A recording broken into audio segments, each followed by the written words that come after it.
ఈ చేవెళ్ళ ఫీర్జాగూడ దగ్గర జరిగినటువంటి బస్సు యాక్సిడెంట్ లో ప్రత్యక్ష సాక్షి, అదే బస్సులో జర్నీ చేసినటువంటి వ్యక్తి ప్రస్తుతం హాస్పిటల్లో ట్రీట్మెంట్ తీసుకుని వెళ్తున్నారు.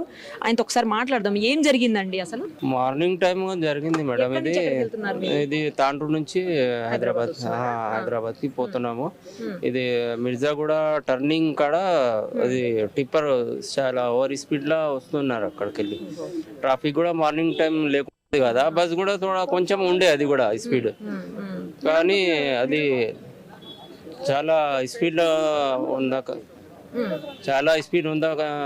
గురించి దాని గురించి అది కంట్రోల్ కాలేదు. టిప్పర్ సీదా బస్ లా జోరింది, వచ్చి లోపల వచ్చేసినట్ల అయింది. పురా చాలా ఘోరంగా జరిగింది. అది నేను లెఫ్ట్ సైడ్ లో ఉంటే మేడం, నా సెంటర్ లో ఉంటే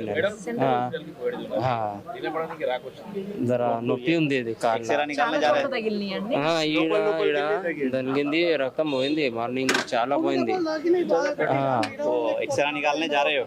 महिंद्रा रेड्डी साहब के हॉस्पिटल को जा रहे हैं, स्कैनिंग करा रहे हैं. అప్పటికప్పుడే చాలా మంది చనిపోయారండి.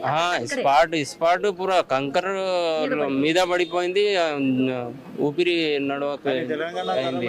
అసలు ఏం జరిగిందో మీకు కూడా అర్థమై ఉంటుంది. అంతా లేదు, చాలా టైం ఖతర్నాక్ ఉంది. వెనకాల ఉన్న వాళ్ళు సేవ్ అయ్యారా అండి? రోడ్లు కూడా కొంచెము పెద్దగా కూడా లేదు. ట్రాఫిక్ గురించి చూస్తే 4-వే ఉండాలి కంపల్సరీ. కొంతమంది సేవ్ అయ్యారండి వెనకాల ఉన్న వాళ్ళు. లెఫ్ట్ సైడ్ వాళ్ళు అయినారు, కానీ గాయాలు చాలా తగిలింది. అందరికి గాయాలు. ఎంతమంది ఉన్నారండి బస్సులో మొత్తంగా? 73 మెంబర్స్ ఉండే మేడం. ఫుల్ ఉండే పూరా బస్. ఓవర్లోడ్ ఏమన్నా ఉందా బస్? లేదు. కంకర్ ఓవర్లోడ్. కంకర్ ఓవర్లోడ్ ఉండే, ఫుల్ ఉండే. పూరా బస్సు నిండిపోయింది. బస్ లో జోరింది అంత పూరా కంకర్. మరిన్ని అప్డేట్స్ కోసం Nirupama Suman TV Insta page ని ఫాలో చేయండి. సుమన్ టీవీలో మీ పర్సనల్ అండ్ బిజినెస్ ప్రమోషన్స్ కోసం కింది నెంబర్ కి కాంటాక్ట్ చేయండి.